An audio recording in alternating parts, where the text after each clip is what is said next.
Gamers, I'm coming at you a little early this morning. I actually just woke up early, naturally, and I felt right to just come and start in prayer. So that's where we are this morning. Um, yeah, so today was creativity in the prayer book. Um, and that's something that's kind of, the prayer really hit where I am a little bit today. Not in a crazy emotional way like I have been the rest of this week or last week, but in a real way because I do consider myself a creative person. I think I'm a very specific type of creative person, but I think that my way works better, of course. But there are parts of this prayer that really were like, oh, it really spoke to me. And here's what I love about creativity is that there are some times when we really idolize it. Like we look at artists and designers and all of these people and we're like, why can't we do that? And we sort of have narrowed creativity to a very specific definition. And I don't think that's right. Because truthfully, we're made in the image of God, and God by his very nature is creative. Like, look around at everything he created. He created you, he created me. And so, what I want you to see is that you're creative just in a very specific way. Like, I'm a very specific type of creative who works even in a creative field, but you're creative maybe in the way that you're able to manage money, or in the way that you're able to teach something, or in the way that you're able to bring specific sets of people together, or come up with ways to motivate people in their health. Like, there are so many different ways to be creative that we've sort of let a segment of society take over that definition, and I don't think that does you and your gifts justice. So first, I want you to see your gifts for what they are, as a creative force in the world. But then I want you to take a step and give glory to God for that, because like it says in here, I know that any skill I have comes directly from you, and I want to create work that brings you glory. So you do use creativity in your work, and all of that comes from God. And so when you are sort of at your wits' end and you're not sure what's next, or you don't know what it looks like to be creative in one way or another, like, God is there to do that. And so just sort of keeping that in mind, like, as you go. So just being creative, and allowing yourself to see yourself as creative in that way, I think is going to be really powerful. The second paragraph was the one that spoke the most to me, because this is something that I deal with. It says, sometimes I am scared that the ideas will stop coming. I pray that you would continue to bring me new inspiration and fresh ideas. I know that you have put beauty all around me, and I pray that you would open my eyes to see it. Surprise me, Father. Reveal yourself to me, even in the smallest of moments. Lord, I pray that every relationship, conversation, thing I see, word I read, food I taste, and music I hear would be evidence of the beautiful world you've created for our enjoyment and inspiration. So one of the things about working multiple places and jobs and businesses at one time is that sometimes, especially if you are using your creativity like to help other people, which we all are, but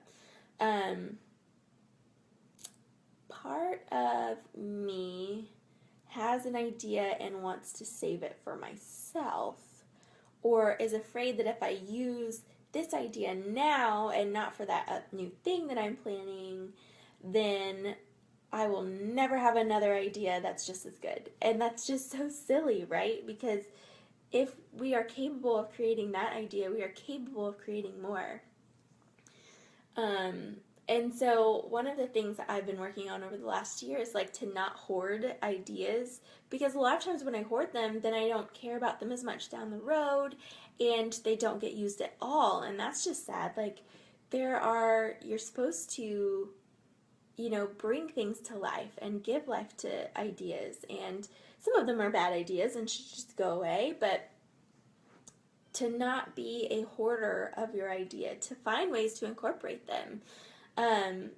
Maybe the great big idea I had gets translated in some other small way, to keep things fresh or to make over a new thing. And then I can still use the big idea later, but at least I'm already implementing and it feels good to do so.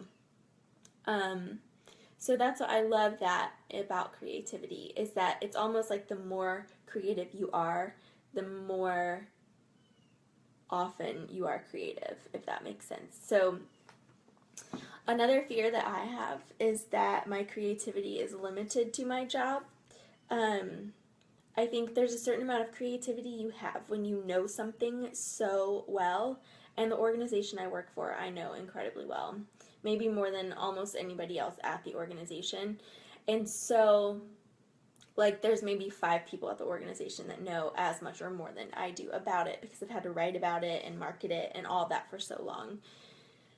And the way my brand of creativity works really is from knowing things, from having those touch points, those frameworks to pull the different aspects that you sort of hear someone talking about what they need and you go, oh, this fits it, like from our knowledge base, so let's come at it this way. Like, that's how my brain works. And part of me is fearful that in my own businesses I won't have that same creativity because I don't know it as well. But then again, that's also dumb. Like, my businesses are based on me and the things that I love and are passionate about, and so they're things that I'm A, motivated to learn more about, and B, already know very well and very deeply. And so I think that's just one of those things where you just sort of get stuck. You think that that's the end, that's all there is, and that's not true. It's not true at all. So I think still keeping our eye on creativity in that aspect and recognizing our gifts for what they are is great. I also loved the part about not copying. So it says, you call us your masterpiece, your workmanship. I know I am uniquely created, and I pray that I would create work from that place, work unique to me and work unique to our partnership. And I think in the online space, it's really easy to want to see other things and want to emulate them. And I think that's okay to a certain extent, but to the extent that you outright copy things or use images or words without permission is challenging. And when you're not aware of all of those things, I mean, we look at the internet as our free thing, and when you do it for business, it's very different. So you may have been violating rules before, but it's less of a big deal when you're just a consumer. And so just looking at everything that you see and celebrating it for the creation that it is, and then taking the principles of that thing rather than the actual structure, the actual thing itself, and using it for your own. Can be a challenge, because I know once I see something, all I see is that thing. I don't see anything around it. It's almost why I need sort of a blank slate to work from most of the time, because once there's an idea there, it's really hard for me to release that and look at it from a different way. So you almost have to, and I think a lot of us do that. We latch onto concrete, right? And we know that this is what this looks like and that's what this looks like. And it can be hard to let go. So just keeping that in your mind too, just to honor your unique partnership with God in your business. There are 2 of the verses that I loved the most. One is from Exodus 31:3. I have filled him with the Spirit of God, giving him great wisdom, ability, and expertise in all kinds of crafts. I took a class when I was at seminary called A Christian View of Art, and it talked a lot about how they're like craftsmen and artists and like worker bees. Not worker bees, but they're the people who do the work, and like the craftsmen and the artists are like more of the overseer and like the visionary for a project. And so I think that's what it's talking about in that Exodus verse. So that just reminds me of that I really like. And I think that each of us is a craftsman for our stuff, right? You may be a implementer for someone else, but you are a craftsman. You are the visionary for your own business. So to own that and to use that, I think is really powerful for you. And then James 1:17, every good and perfect gift is from above, coming down from the Father of the heavenly lights, who does not change like shifting shadow. So I love that every good and perfect gift is from above. That, again, we can't claim this creativity. We can't claim any of those gifts that we have to be from ourselves. They're from Him, and they come down from Him, who does not change like shifting shadows. So it's not like when we think of creativity, we sort of think of like that idea that we had and that it'll go away, that gift will like be fleeting, like that idea was fleeting.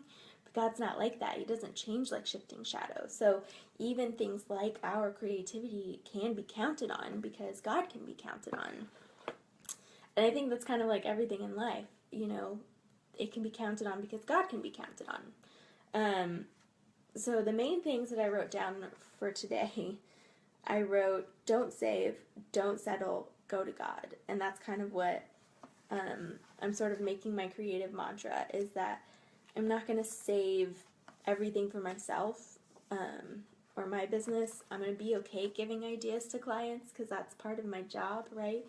And get just as excited, and actually do get just as excited by a good idea for a client.